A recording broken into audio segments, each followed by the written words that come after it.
Mío, porque conozco a Carlos hace mucho tiempo.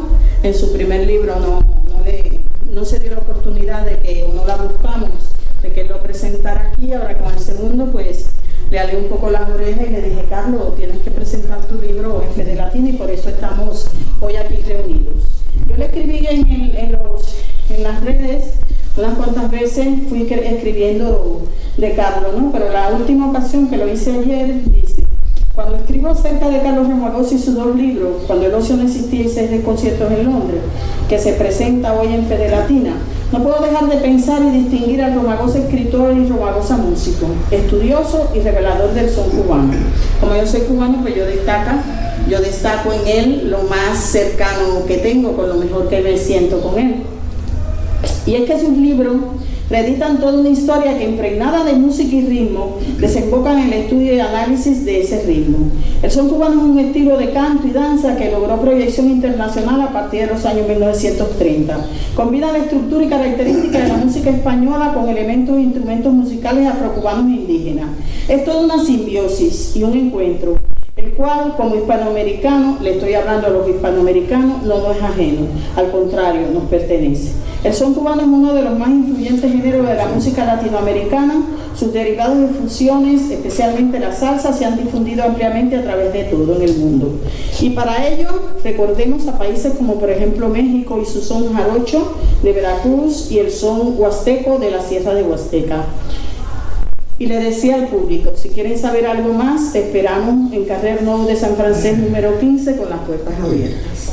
Y bueno, le doy la bienvenida, que ya se los he ido dando a cada uno. Le doy la bienvenida a todos ustedes, y que esta no sea la única vez que acudan a Fede Latina, sino que nos visiten más a menudo y nosotros podamos establecer un vínculo más estrecho. Le doy la palabra a Carlos Romagosa. Gracias, Marinela. Gracias. Bueno, estáis todos aquí, habéis llegado. ¿Qué pasa con el libro? Os he hecho una entrada antes, que era: ¿qué pasa a escribir un libro? Un libro, pues cualquiera de nosotros lo puede hacer.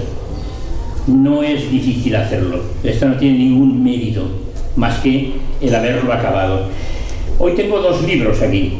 Uno lo presenté hace un año, que es Cuando el ocio no existía, que es la historia del primer grupo musical que yo hice en 1958.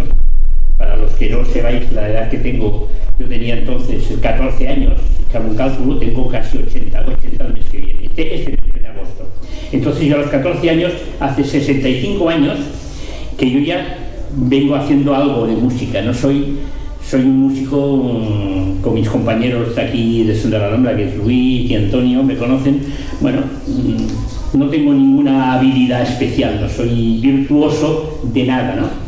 Pero bueno, voy haciendo música y estamos haciendo música. Hablo de este libro, no es el principal, no sé qué quiero hablar hoy del todo, pero está editado ahora hace muy poco, se presentó en Sant Jordi, y explica la historia de 6 conciertos que se me contrataron en Londres para enero de este año. Están vinculados, y voy a empezar, antes de pasar a los 6 conciertos, un poco en la historia que me llevó a escribir el primer libro. Entonces, esta es la historia de 1958, que explico aquí. En 1958 no había nada, el ocio no existía, no había nada. O sea, no había claro, me queda aquí que no me ves. No había nada. Estábamos en época franquista, de la dictadura franquista. Los artistas se habían ido, los profesores no teníamos, y no se podía hacer nada que no estuviera controlado por el sistema. Tú hacías una fiesta de aniversario en casa, tenías que ir a la policía a decir que harías una fiesta y decir qué personas ven, mi cuñado, mi hermana, mi primita y toda la cosa, ¿no? Estaba todo controlado. Claro, entonces resulta que nosotros, a los 14 años, montamos una orquesta. Y entonces ocurrió que en una de las actuaciones que tuvimos en Harlem, donde Elvira es nuestra presidenta de honor y la que gestiona Harlem desde sus entrañas, y Jorge también está por allí, que también está con nosotros, pues un día alguien nos vino a escuchar. Era una productora que vive en Perpiñán, no sé, inglesa o francesa, de raza gitana, no rubia, no se notaba que era esposa de un gitano de Perpiñán que era productor también de músicos gitanos, y nos vio cantar. Y bueno, entonces yo hago un rap y compañeros, bueno, nos vieron tocar. Entonces me llamó a través de Daniel, que es el dueño de Harlem, y Daniel dijo: oye Carlos, que ha venido una señora que te ha dicho que quiere hablar contigo porque quiere proponerte unos conciertos en Londres. Y yo pues lo comenté con mis compañeros y digo: hostia, esto no se ha pasado nunca, vámonos para Londres. Y me dice, cuando hablé con la señora, dice: no, yo te quiero a ti solo. Hostia, digo yo, ¿qué voy a hacer yo solo? En Londres, 6 conciertos en Londres, pero estos son los 6 conciertos. ¿Qué voy a hacer yo en Londres yo solo? ¿Qué voy a hacer? No, yo quiero que usted hable de la música cubana, que explique al público londinense que está cansado y aburrido del Brexit y del COVID, que usted les explique esto de la música cubana que ustedes lo conocen y todo esto. Y bueno, ¿y esto cómo se puede hacer, no? Y dice: no, además lo vamos a combinar con un gitano guitarrista muy bueno, este sí que era un virtuoso. Usted hará la primera parte, 45 minutos, y él tocará 45 minutos después, y al final harán 2 piezas conjuntas. Yo, vale, él es un virtuoso de la guitarra, pero yo ¿qué tengo que hacer? Y hay un capítulo que se llama Música sin música. Música sin música. Hablar de música pero sin música. ¿Cómo se puede hablar de la música cubana sin ritmo, sin música? Es casi imposible, no sé qué. Pero yo pensé, bueno, el contrato era bestial. Pagaba 1.000 euros por actuación, 6 actuaciones en los 6 mejores sitios de Londres, salas de conciertos donde tocan Brahms y Mozart y cada día, y después también las salas de jazz en 606 y las salas mejores de jazz. Entonces, ¿yo qué hago ahí? ¿Cómo salgo? El gitano puede salir después de tocar la guitarra. Que el tío estaba asustado. Digo: pero asustado, ¿tú de qué estás asustado? Les toca 2 palos y ya está, no son sencillos. Yo sí que tengo que explicar música cubana. Y me empecé a pensar, digo: Carlos, yo no abdico de esta propuesta. Yo voy a Londres y estoy seguro que ningún bobby, ¿sabes qué son los bobbies? Los bobbies son los policías aquellos, los británicos que llevan ningún policía británico me mete en la cárcel a dormir en comisaría.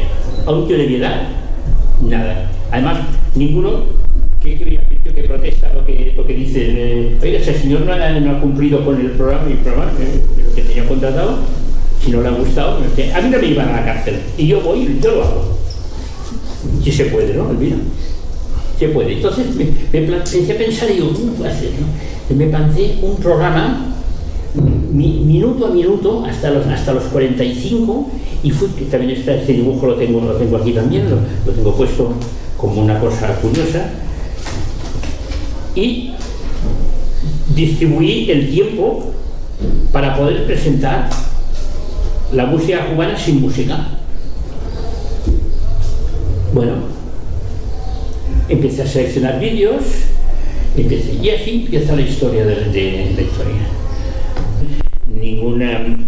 Ningún feo a la raza gitana. Los gitanos, yo he sido miembro de la Junta de Fomento de la Rumba Catalana en Barcelona, donde los músicos eran gitanos, pero en la Junta no había ni uno, ellos eran representantes. Y en sé de las cosas que este grupo étnico ha tenido que generar para mantenerse y conservarse y entre ellos, ¿eh? Entonces esto es lógico, pero tiene sus cosas, ¿no? Tiene sus cosas, y entre ellos sabían sus cosas que me afectaban a mí, y fue evolucionando con unos correos electrónicos de una intensidad casi personal, que digo, ¿y esto qué significa? ¿Qué significa eso, no? Y bueno, fuimos avanzando hasta que la cosa se complicó. Esta sociedad que ella llevaba estaba patrocinada por la OSF, que es Organización Soros Foundation de George Soros, el millonario húngaro, ¿no? Es húngaro que vive en Estados Unidos y que patrocina y ayuda a causas nobles, ¿no? Y entre ellas, una de las cosas que ayudaba era a los músicos rumaní, gitanos de Rumanía, ¿no? Pero no solamente, sino también de Marruecos, españoles, los gitanos que tocaban música. Entonces esta asociación que llevaba esta señora, la Emma Palmer, esta señora llevaba la asociación que dejó su marido, y tenían 35 músicos repartidos en el mundo que les pagaban las escuelas, les pagaban los estudios personales, los instrumentos, todo, y les proporcionaban conciertos para poder pagar eso, ¿no? Entonces esto era una entidad, todo estaba muy enmarcado en una cosa brutal. Llegó el momento en que la sponsorización, el apoyo, lo que era el fideicomiso de este proyecto, cuando me lo escriben yo digo, aquí pasa algo. Los fideicomisarios eran Pep Guardiola, Rafael Nadal, arquitectos como Foster, el cantante gitano como Manolo Sanlúcar. Estos eran los que apoyaban este proyecto de 6 conciertos. No tenía mucho sentido y la cosa iba evolucionando, ¿no? Hasta que yo, cuando me dieron las fechas, las cambiamos porque el rumano no tenía el pasaporte en regla. Y era para noviembre y tuve que dejar para enero porque no tenía el pasaporte. Bueno, ya empezamos. Y cuando yo entré en las webs de los sitios que estaban reservados en Londres y 4 en Barcelona, porque además los de Londres antes están programados 4 conciertos en el City Hall, que es aquel lugar para turistas que está en el Rambla Cataluña casi antes del Desigual, y en el Teatro María Esper de Sant Andrés de la Barca. También, pues, en ninguno de estos sitios, los de Londres, estaban programados los conciertos por los cuales yo estaba contratado. Dice, oye, aquí, o sea, esto es un paso más de un thriller que os estoy explicando. Os paso algunas fotos muy para atrás de Estrellas Fugaces, porque todo lo que vino en este libro tiene que ver con lo anterior, porque la entrevista que me hizo Doris Parks estaba referida a este, y ella lo que vio fue esto, que era un tipo que se salía de la norma. Estos son en Palma de Mallorca, una edad chica de años, es lo mismo, Mallorca tocando en la panadería del festival. Esto era el Boulevard Rosa, el Salón Rosa. ¿Se acuerda del Salón Rosa que estaba en Paseo de Gracia, Valencia? Antes era Boulevard Rosa y Boulevard Rosa era ahora. Esto era Salón Rosa, mira, unas cristaleras, y era un salón de té con salas de música.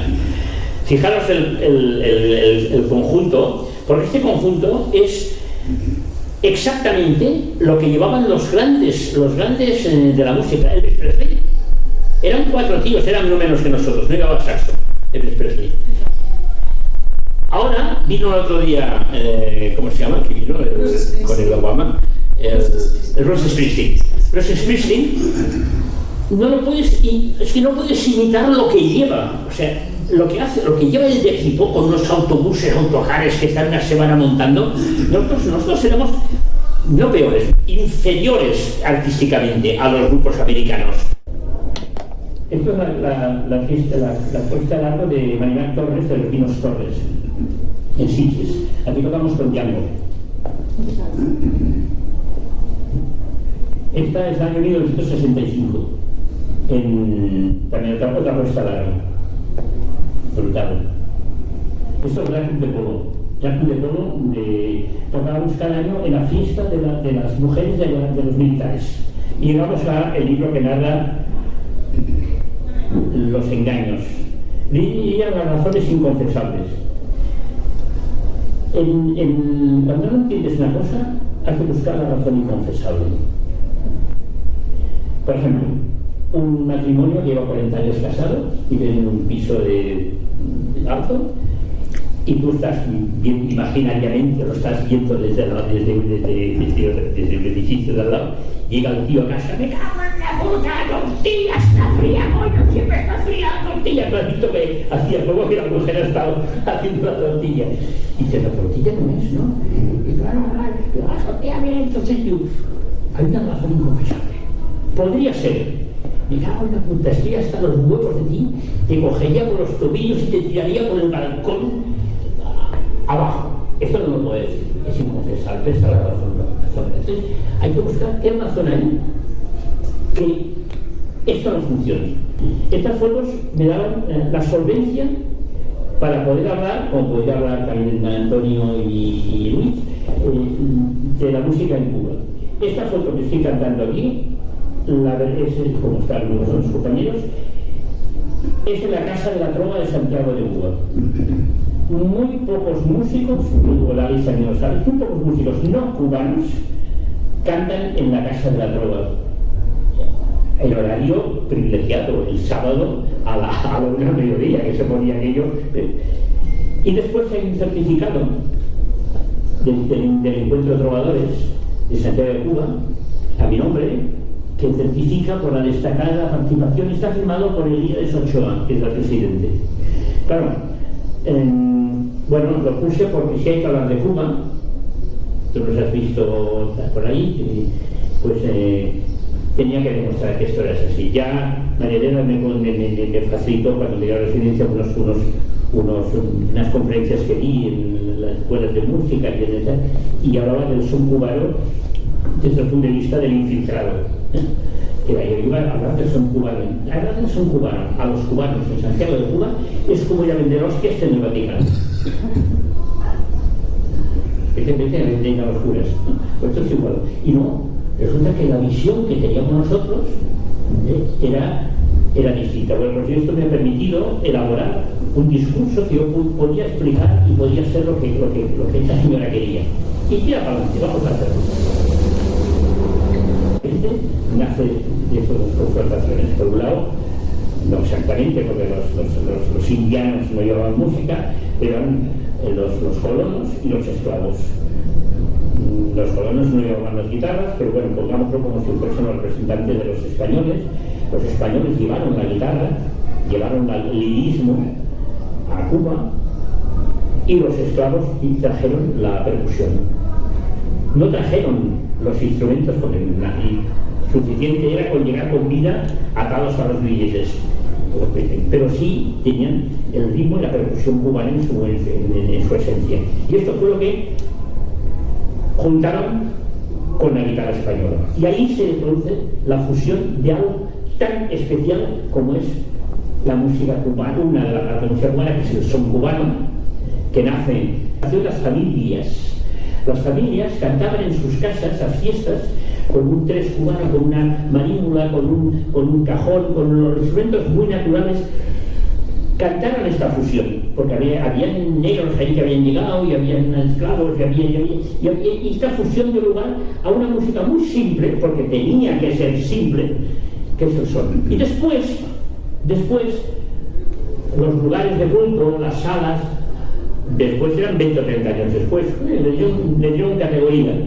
El núcleo familiar le dio concretamente la naturalidad a este género. Por eso es un género autóctono, que es la fusión de estas dos culturas, y esto fue lo que se puede considerar un género totalmente puro y esencial. Así se hacía la música. Una guitarrita sencilla, esta es magistral, porque esta foto es nada más ni nada menos, para los que habéis escuchado música cubana, que don Miguel Matamoros cantándole a su mujer. Miguel Matamoros es el autor de Lágrimas Negras, por ejemplo, ¿no? Y esta foto que un viejo amor no se olvida, ni se deja, algo así. Esta es la es un espacio en Santiago de Cuba, la Casa de la Droga, donde la droguita que llaman, donde está recuperada ahora. Están todas las fotos de los grandes trovadores que han dado, las fotos blanco y negro que dan lugar al son, y esto se sigue tocando con esta. Aquí, bueno, esto es una peña, al fondo tenemos también fotos de magistrales de los grandes cantadores. Mira, la gente mayor.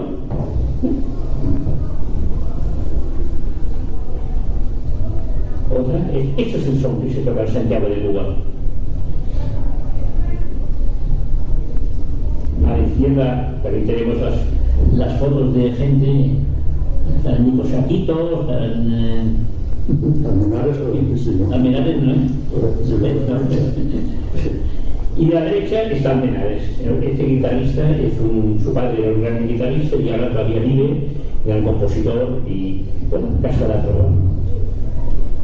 Y aquí he permitido poner la foto de los intrusos. Aquí reconoceréis a Antonio, que está allí. Luis no estaba todavía. Y Tino.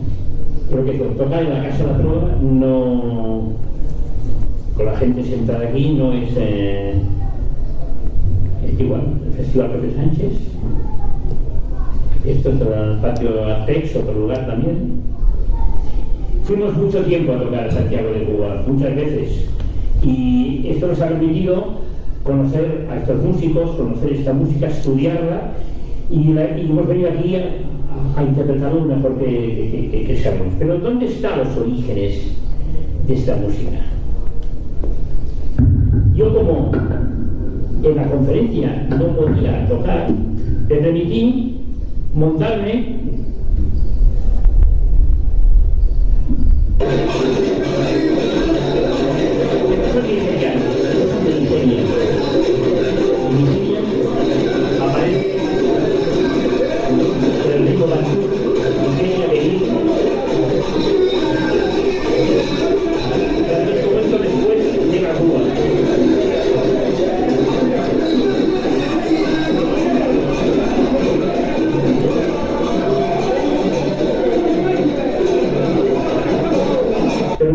cuando llega, sobre todo llega Haití con los esclavos haitianos, porque en Haití estaban los colonos franceses, que tienen mucha importancia en eso. Los colonos franceses son los que cultivaban el café en Haití. En la revolución de 1794, que pillaron a todos los colonos y a sus criados, se tuvieron que marchar. O sea, los colonos cafetales de Haití, como está a 25 kilómetros de Santiago de Cuba, se largaron y fueron a poner las cafetales en Santiago y se llevaron con ellos los esclavos.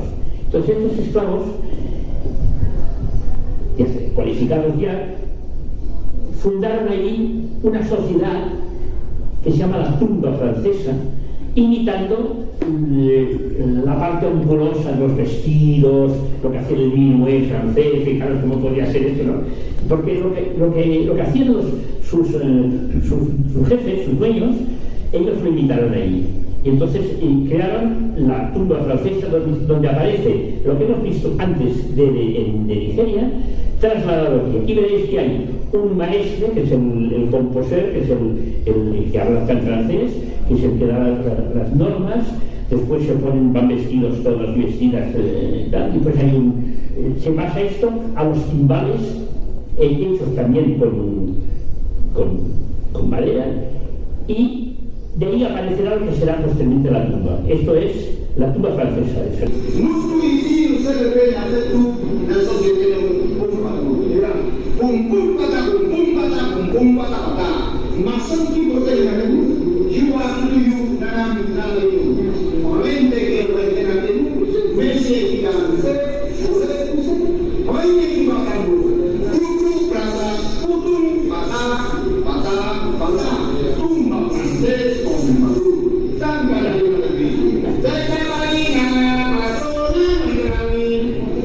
Thank you.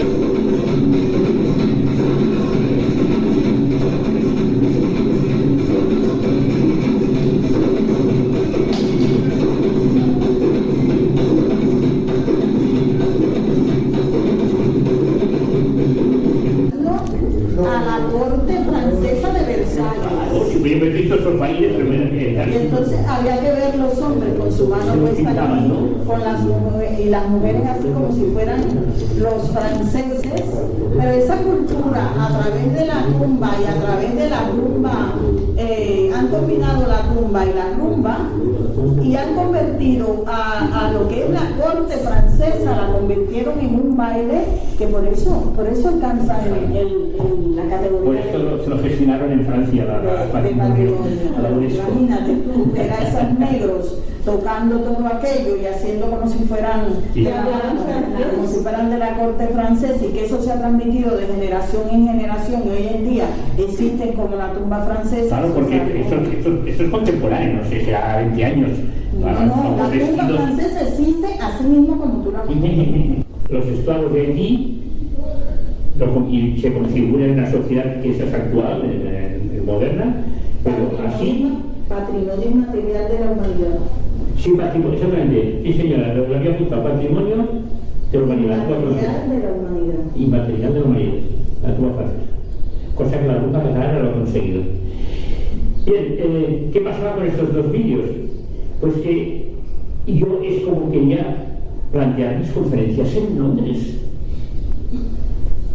explicarlo aprendiendo el idioma inglés un poco mejor, pero darle candela al material, ¿no? Y así yo cumpliría con los objetivos, las pantallas, y yo cumpliría, y que esto los ingleses no lo saben, no lo sabemos nosotros, no lo saben. Les mandas esto, y claro, de ahí a la salsa, que es lo que ellos conocen, esto que se trataba de explicar. Yo tendría el gitano con la guitarra, y esto era lo que yo intentaba hacer, ¿no? Pero claro, esta fue el pasado de Nigeria a la tumba francesa, actualizada ahora, pero que es lo que había. Pero esto, ¿qué nos lleva? Pues nos lleva ya a un grupo donde lo que hemos visto en la tumba francesa se estructura musicalmente y da lugar a los muñequitos de matanzas.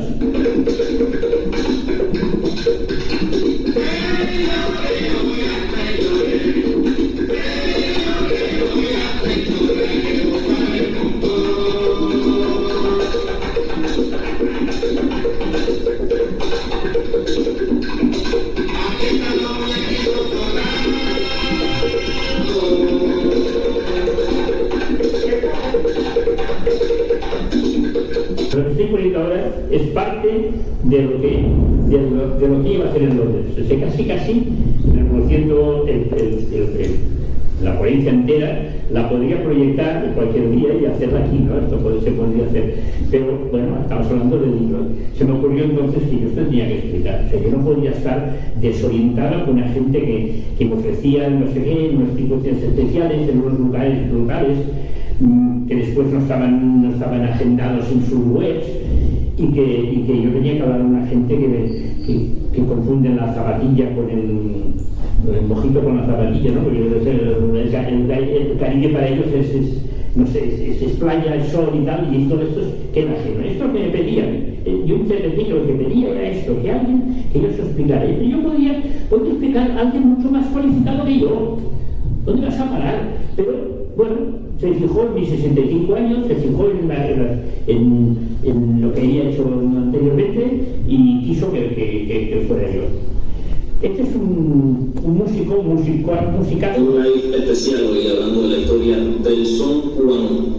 Talking about the history of the Cuban music. The name is the Cuban son, which is a genre many people know as a salsa music. Come on, check it out.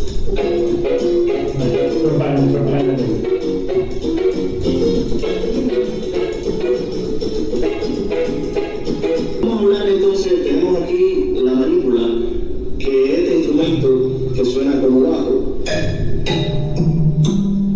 También un instrumento importante en la familia del bajo, que era la tumbandela o tingo talango. Another instrument, it was made from the ground. People were able to dig a hole in the ground and then put a tree with a string. It sounds like a bass on the ground. So you have to imagine that. La gente clavaba un hueco con una rama, la guiaba con un cable y hacía el sonido del bajo.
Este fue probablemente el único instrumento que tuviera la posibilidad de hacer armonía y melodías en los campos de Baracoa, de Inés.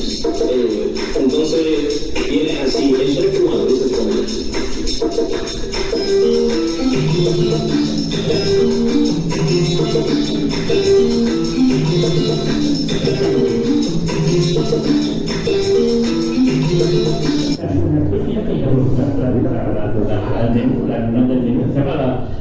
la peña del menú que hace un centro.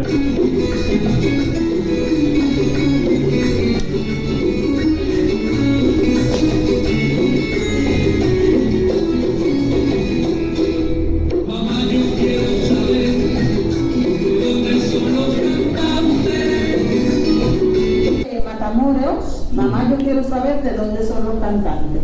Y la historia dice, porque eso es algo que tiene el son, ¿no? Que el son se va construyendo con un proceso, cotidianamente, como tú bien decías, con la familia, con el hacer, con el trato, con las relaciones. Y Matamoros hace esa canción, Mamá, yo quiero saber de dónde son los cantantes, porque eso fue una pregunta que le hace una niña a la madre. Mamá, ¿de dónde son los cantantes? Y entonces de ahí él se inspira y hace esa canción. Y Papo de Santiago es cantar por todos lados, claro. No hay problema. Si a nosotros nos dicen que vivimos cantando, hasta el hablar dice que es un canto. Lo que pasa es que por ahí cantan las ventanas, y aquí llegan a la Guardia Civil Municipal, la Colau se manda a la municipalidad. Sí. Pero está muy interesante tu 6 del concierto. Sí. Bueno, no me ha costado ni un duro, o sea, que decir que una de las cosas que te han sacado la pasta, te han llevado el dinero, yo no he puesto nada. Sí. Pero puede ser que se me haya llevado una parte, porque 10 veces o más de 10 veces me dice, no se preocupe usted cobrará. Y habla con el secretario de situación que se llama tal y usted le pagará los conciertos igual. Me decía, pero me lo repetía veces y veces y veces, y al final no. Entonces, digo, pues ¿qué pasa? A lo mejor se han quedado con este dinero. Andan, ¿qué quería? Me es igual. Yo he hecho un libro para... Porque esto lo puedes dejar, ¿no? Y te queda una... no, se me han toreado, ¿no? No puedes dejarlo, tienes que escribirlo. Eso resulta muy bien. No nada más que eso. Se torea. Y lo que nos han dicho aquí es para que nosotros nos veamos motivados a leer el libro. Y a escribir lo vuestro.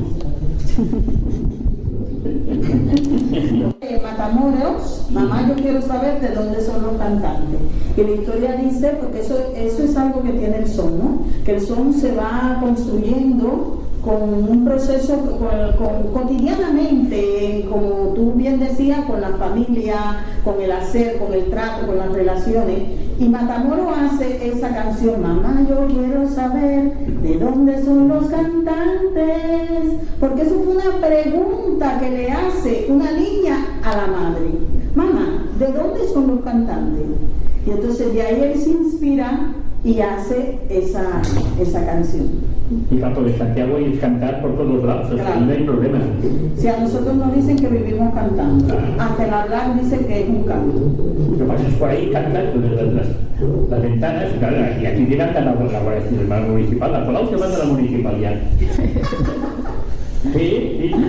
Pero está muy interesante tu 6 del concierto. Sí. Bueno, no me ha costado ni un duro, o sea, que decir que una de las cosas que te han sacado la pasta, te han llevado el dinero, yo no he puesto nada. Sí. Pero puede ser que se me haya llevado una parte, porque 10 veces o más de 10 veces me dice, no se preocupe usted cobrará. Y habla con el secretario de situación que se llama tal y usted le pagará los conciertos igual. Me decía, pero me lo repetía veces y veces y veces, y al final no. Entonces, digo, pues ¿qué pasa? A lo mejor se han quedado con este dinero. Andan, ¿qué quería? Me es igual. Yo he hecho un libro para... Porque esto lo puedes dejar, ¿no? Y te queda una... no, se me han toreado, ¿no? No puedes dejarlo, tienes que escribirlo. Eso resulta muy bien. Nada más que eso. Se torea. Y lo que nos han dicho aquí es para que nosotros nos veamos motivados a leer el libro. Y a escribir lo vuestro.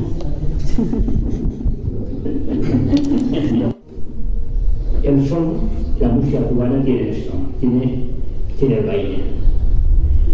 El baile como algo y no se puede separar. La música es baile.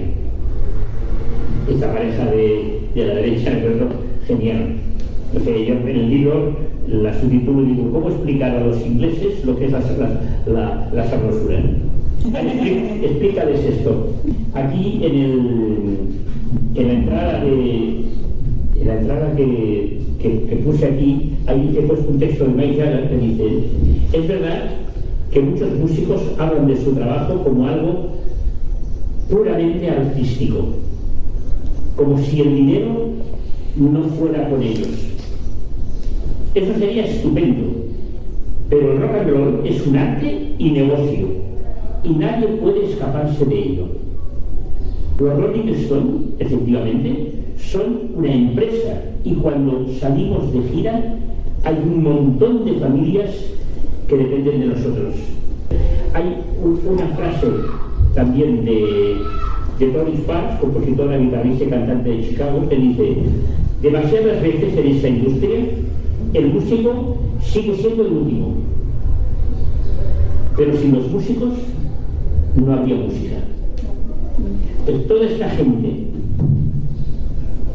de los negros a los puntos catalaneses, que tocamos nosotros, generamos fidelidad a un estilo que ha nacido de las entrañas de una civilización, de un pueblo, de uno de dos, de gente que ha venido en muy malas condiciones. Y esto es lo que la función de las conferencias eran esas.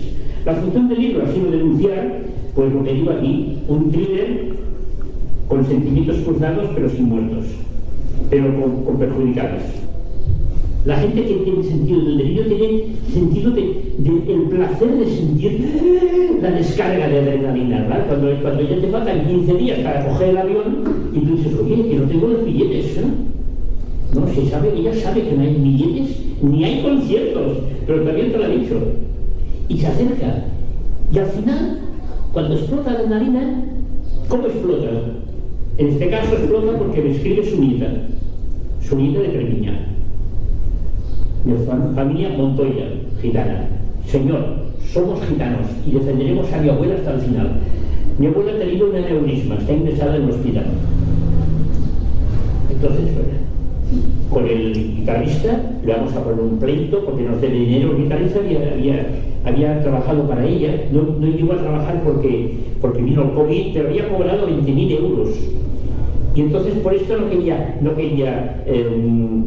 hacer contrato, que me perjudica a mí, porque la empresa que nos contrataba era un contrato doble, un bill, sería un contrato doble. Entonces él quería cobrar en cash, porque si le cobraba contrato le quedaban los $20.000 que debía, se los quedaban. No quería cobrar en contrato, en cash. Y esto me fue perjudicando. Yo me mantuve expectante en qué pasaba y fue derivando. Pero al final le escribe la nieta: no, señor, no hay nada más que hablar con usted. Somos gitanos y vamos a cuidar por mi abuela. Y ahí se acabó.